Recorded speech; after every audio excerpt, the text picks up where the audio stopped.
आज दोस्तों औसत का 5वां पार्ट है। सवाल नंबर 20 से शुरू होगा। किसी कक्षा के 8 विद्यार्थियों का औसत भार 20 केजी है। यदि 2 विद्यार्थी और आए तो औसत 24 केजी हो जाता है। तो नए विद्यार्थियों का कुल भार बताइए। यहाँ पे कुल भार की बात हो रही है, ठीक है। यहाँ पे अगर औसत भी पूछ दिया जाता तब भी आप निकाल लेंगे। यहाँ पे आप इम्पोर्टेंट लिख लीजिए। ये बहुत ही सरल सवाल है। इसमें सबसे पहले हम लोग क्या करेंगे, ये जो पहली लाइन है 8 विद्यार्थियों का औसत भार, ठीक है, 8 विद्यार्थियों का औसत भार बराबर 20 केजी है, ठीक है। यहाँ पे 20 केजी क्या है, औसत भार है। सवाल को अगर हम लोग नीचे देखें, यहाँ पे पूछा गया है कि नए विद्यार्थियों का कुल भार, तो हम लोगों को कुल भार से मतलब होगा। तो इसका जो भार निकालेंगे, यानी कि इसका जब योग निकालेंगे तो क्या हो जाएगा, देखिए 8 विद्यार्थियों का कुल भार लिखेंगे 20 गुणे 8, ठीक है दोस्तों। जब हम लोग यहाँ पे कुल भार की बात करेंगे यानी कि योग की बात करेंगे तो क्या होगा, यहाँ पे जो संख्या औसत है और जितने भी विद्यार्थी हैं उनका गुणा कर देंगे। जब गुणा कर देंगे तो कुल भार आ जाएगा, यानी कि योग आ जाएगा एक तरीके का, ठीक है। जब इतना आ जाएगा तो इसको कर लेंगे गुणा, ठीक है। 0 आ गया, 8 दूनी 16, 160 हो गया। कुल भार कितना है 8 विद्यार्थियों का, 160 है। अब यहाँ पे ये जो पहली लाइन है ये तो कंप्लीट हो गई। यहाँ से शुरू करेंगे, यदि 2 विद्यार्थी और आए तो औसत भार 24 केजी हो जाता है। तो हम लोग 2 विद्यार्थी 8 में जोड़ देंगे तो कितने विद्यार्थी हो जाएंगे, 10 विद्यार्थी हो जाएंगे। तो हम लोग यहाँ पे क्या लिखेंगे, 10 विद्यार्थियों का औसत भार बराबर 24 केजी। तो यहाँ पे 24 केजी लिख देंगे, ठीक है। 24 केजी लिखने के बाद अब हम लोग इसका कुल भार निकालेंगे, ठीक है। कुल भार निकालने के क्या करना पड़ेगा, 10 गुणे 24 करना पड़ेगा। तो हम लोग क्या लिखेंगे, 10 विद्यार्थियों का कुल भार बराबर 24 गुणे 10, कितना हो जाएगा, ये आ जाएगा 240, ठीक है। यहाँ पर देखिए 8 विद्यार्थियों का कुल भार कितना, 160 है। 10 विद्यार्थियों का कुल भार कितना है, ये 240 है, ठीक है। ये आपके योग आ गया गुणा करने पर। अगर हम लोग इसका औसत निकालेंगे तो 160 पे क्या करेंगे, 8 का भाग दे दीजिए। जब हम 8 का भाग दे देंगे तो देखिए औसत कितना था, 20 हो जाएगा। और योग निकालना है तो गुणा कर देंगे, औसत निकालना है तो भाग कर देंगे, ठीक है। तो यहाँ पे 10 विद्यार्थी आ गए, यहाँ पे 8 विद्यार्थियों को कुल भार है, यहाँ पे 10 विद्यार्थियों को कुल भार है। यहाँ पे पूछा क्या गया था, 2 विद्यार्थी, यानी कि जो नए विद्यार्थी 2 आए हैं उनका कुल भार निकालना है। तो 10 में से 8 को घटा देंगे, ठीक है। यहाँ पर लिखेंगे 2 नए विद्यार्थियों का कुल भार। ये जो 240 है, 240 में से कितना घटा देंगे, 160 घटा देंगे, ठीक है। तो 240 माइनस के 160 कितना हो जाएगा दोस्तों, ये आ गया आपका 80, ठीक है। तो यहाँ पर क्या है, 2 नए विद्यार्थियों का कुल भार कितना है, 80 है, ठीक है। तो यहाँ पर 80 केजी आप डाल सकते हैं और यही आपका आंसर हो जाएगा। अगर सवाल में ये पूछा जाता है कि 2 नए विद्यार्थियों का औसत बताइए तो कैसे निकालेंगे, 2 नए विद्यार्थियों का औसत बराबर 80/2 कर देंगे, ठीक है। कितना आ जाएगा, 40 आ जाएगा। यही आपका क्या हो जाएगा, 2 नए विद्यार्थियों का औसत हो जाएगा, ठीक है दोस्तों। तो यहाँ पे हम लोगों का 20वां सवाल पूरा हो जाता है। 21वां सवाल देख लेते हैं। 21वां सवाल भी बहुत ज़्यादा इंपॉर्टेंट है और बहुत ही ज़्यादा सरल है। इसे आप बहुत अच्छे से यहाँ पे इंपॉर्टेंट लिख लीजिए, ठीक है दोस्तों। ये क्या कहता है, 20 संख्याओं का औसत कितना है, 30 है। तो ये एक आपकी लाइन हो गई यहाँ तक, ठीक है। और 30 संख्याओं का औसत 20 है, तो यहाँ पे दूसरी लाइन ये होगी। तो यहाँ पे लिख लेते हैं। और यहाँ पे क्या कहा गया है, 20 संख्याओं का औसत बताइए। तो यहाँ पे सबसे पहली लाइन लिख लेते हैं, 20 संख्याओं का औसत कितना है, 30 है, ठीक है। अब इसका क्या निकालेंगे, योग निकालेंगे, ठीक है। तो यहाँ पर लिखेंगे योग बराबर, कैसे योग निकलेगा, मैंने बताया था योग निकालने के लिए 20 गुणे 30 करना पड़ेगा, यानी कि गुणा करना पड़ेगा। तो यहाँ पे लिखेंगे 20 गुणे 30। और जब औसत निकालेंगे तो क्या करना पड़ेगा, भाग देना पड़ेगा, ठीक है। तो यहाँ पर क्या है कि 20 गुणे 30 करेंगे तो कितना हो जाएगा, यहाँ पे हो जाएगा दोस्तों 600, ठीक है। अब दूसरी लाइन देख लेते हैं, 30 संख्याओं का औसत कितना है, 20 है, ठीक है। तो यहाँ पे लिख देते हैं 30 संख्याओं का औसत बराबर, 30 संख्याओं का औसत बराबर 20 है। अब इसका भी योग निकालेंगे इसी तरीके से। तो योग बराबर कितना हो जाएगा, योग बराबर 20, यानी कि ये वाला 30 जोड़ लीजिए, ये वाला 30 गुणे 20, ठीक है।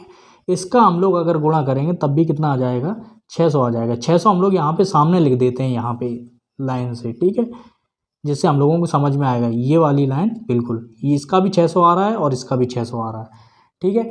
यहाँ पर आगे क्या कहा गया है कि सभी संख्याओं का औसत बताना है, लेकिन यहाँ पे औसत निकालने से पहले हम लोगों को योग निकालना पड़ेगा। तो यहाँ पे योग करेंगे तो कितना हो जाएगा, देखिए सभी संख्याएं कितनी, यहाँ पे 20 है, यहाँ पे 30 है। तो अगर इन दोनों को हम लोगों ने जोड़ दिया तो कितना हो जाएगी, 50 हो जाएगी। ठीक है, 50 हो गई। तो 50 संख्याओं का जो योग होगा वो कितना होगा, इनको हम लोग जोड़ लेंगे। तो यहाँ पे हम लोग क्या लिख देंगे, योग लिख देंगे। ठीक है, इसके लिए तो 600 प्लस 600 कितना हो जाएगा, 1200 हो जाएगा। ठीक है, तो 50 संख्याओं का जो योग है, अगर योग पूछा जाता तो 1200 होता, तो ये आपका आंसर हो जाता है। यहाँ पे लेकिन औसत पूछा गया है, तो क्या करेंगे, औसत बराबर ये जो 1200 है, 1200 बटे 50। ठीक है, इसे हम लोग काट लेते हैं। ये आपके सामने आ गया कितना, 24 आ गया। तो यही आपका औसत हो जाएगा, यही आपका आंसर हो जाएगा इस वाले सवाल का। अब हम लोग सवाल नंबर देख लेते हैं 22। इस सवाल को आप लोग बखूबी से जानते हैं, पिछले वाले वीडियो में हम लोगों ने सूत्र के साथ लगाया था, लेकिन इस वाले वीडियो में इस सवाल को हम लोग लगाएंगे ट्रेडिशनल तरीके से। ठीक है, कैसे लगाएंगे, देखिए सवाल देख लेते हैं। 20, 30, 40 एन की जगह एक्स भी हो सकता है। 10, 50 का औसत कितना है, 45 है। तो एन का मान ज्ञात करना है। तो यहाँ पर करना क्या है कि हम लोगों को ये संख्याएं गिन लेनी है, 1, 2, 3, 4, 5, 6। यानी कि हम लोगों ने देखा कि 6 संख्याओं का जो औसत है वो कितना है, 45 है। तो हम लोग यहाँ पे लिख लेंगे 6 संख्याओं का औसत बराबर 45। ठीक है, अब हम लोग इसका योग निकालेंगे। योग कैसे निकालते हैं, हम लोग गुणा करके। तो 6 गुणे 45 करेंगे, 6 गुणे 45। ठीक है, तो 6 पंचे 30, 0, यानी कि यहाँ पे आ जाएगा 27। तो 270 हम लोगों का क्या आ गया, योग आ गया। ठीक है ना, यहाँ पे हम लोगों को n का मान निकालना है। तो n का मान तो हम लोग सूत्र के साथ भी निकाल सकते थे, लेकिन यहाँ पे हम लोग क्या करेंगे, ट्रेडिशनल तरीके से करेंगे। मतलब एक तरीके से बेसिक तरीका है जो आपके दिमाग में हमेशा के लिए बैठ जाएगा। अब हम लोग क्या करेंगे, ये जो संख्याएं हैं इन संख्याओं को यहाँ पे लिखेंगे। तो कौन कौन सी संख्याएं हैं, 20, 30, 40। तो n को हम लोग छोड़ देंगे। ठीक है, तो 20, 30, 40 लिखेंगे। 20 plus 30 plus 40 plus 10 plus 50, total कितना हो जाएगा, 150। ठीक है, इनको जोड़ने पर कितना हुआ, 150 हुआ। तो यहाँ पे n का जो मान होगा वो कितना होगा, ये जो संख्या है इस संख्या से इस संख्या को घटा देंगे। तो 270 माइनस के 150 यानी कि 150 बराबर 120। यही आपका n का मान होगा। अगर आप सूत्र से करेंगे तब भी आपका n का मान कितना हो जाएगा, 120 होगा। ठीक है दोस्तों, तो यही आपका आंसर होगा इस सवाल का। अब हम लोग 23वां सवाल देख लेते हैं। 23वां सवाल भी पिछले सवालों की तरह से ही है और बहुत ही ज़्यादा सरल है। इसमें इंपॉर्टेंट आप लिख सकते हैं और बहुत ही ज़्यादा पूछा भी जाता है। तो m संख्याओं का जो औसत है वो कितना है, n स्क्वायर है। ठीक है, तथा n संख्याओं का जो औसत है वो m स्क्वायर है। सभी संख्याओं का औसत बताइए। ठीक है, ये वाला जो सवाल है वो 21वां सवाल जैसा है। तो यहाँ पे हम लोग क्या करेंगे, m संख्याओं का औसत लिख देंगे। m संख्याओं का औसत n स्क्वायर है, n स्क्वायर।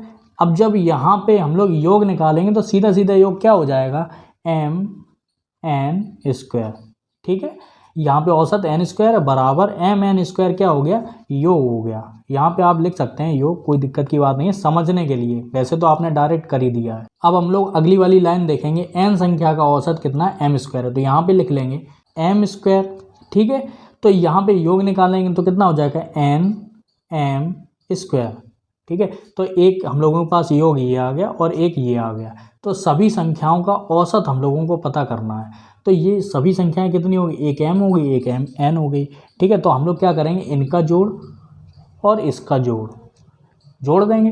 तो m प्लस n और यहाँ पे जोड़ेंगे बराबर कितना हो जाएगा, m n square plus n m square. ठीक है, एक हम लोगों के पास संख्या ये आ गई और एक ये आ गई, ये योग है। ठीक है, अब हम लोग औसत निकालेंगे। औसत में हम लोगों ने बात की थी कि हम लोगों को भाग देना पड़ता है। ठीक है, तो भाग किससे किसका जाएगा, देखिए इस संख्या को हम लोग रखेंगे ऊपर। ठीक है, m n square plus n m square बटे इस संख्या को नीचे रखेंगे m प्लस n बराबर, इसमें कुछ कॉमन जा रहा है तो यहाँ पे m और n लिख देंगे। ठीक है, जो कॉमन है वो हम लोगों ने बाहर निकाल दिया, अंदर क्या बचा n प्लस m। ठीक है, कोष्टक बंद किया, बटे लगाया m प्लस n, ये एक ही जैसा है तो n प्लस m और ये m प्लस n कट जाएगा, काट दिया, बचा क्या m n। ठीक है, यही आपका क्या हो जाएगा, औसत हो जाएगा, आंसर हो जाएगा दोस्तों। ठीक है, अब हम लोग 24वां सवाल लगा लेते हैं। इस वीडियो का ये लास्ट सवाल है और बहुत इंपॉर्टेंट भी है, आप देख सकते हैं ट्रिकी है थोड़ा सा। इसमें क्या है, 5 क्रमांक संख्याओं का जो औसत है वो कितना है, n है।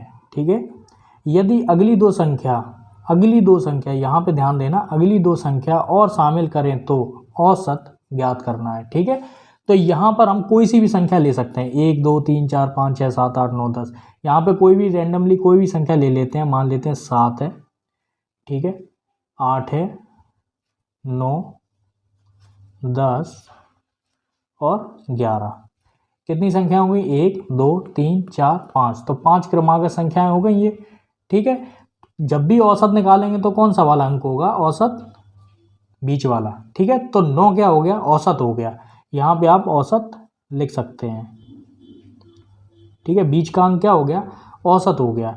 अब अगली वाला देखते हैं क्या लिखा हुआ है, यदि अगली दो संख्या और शामिल करें तो यहाँ पर देखते हैं 7 8 9 10 11 12 और 13। ठीक है, इसमें देखते हैं 1 2 3 4 5 6 7।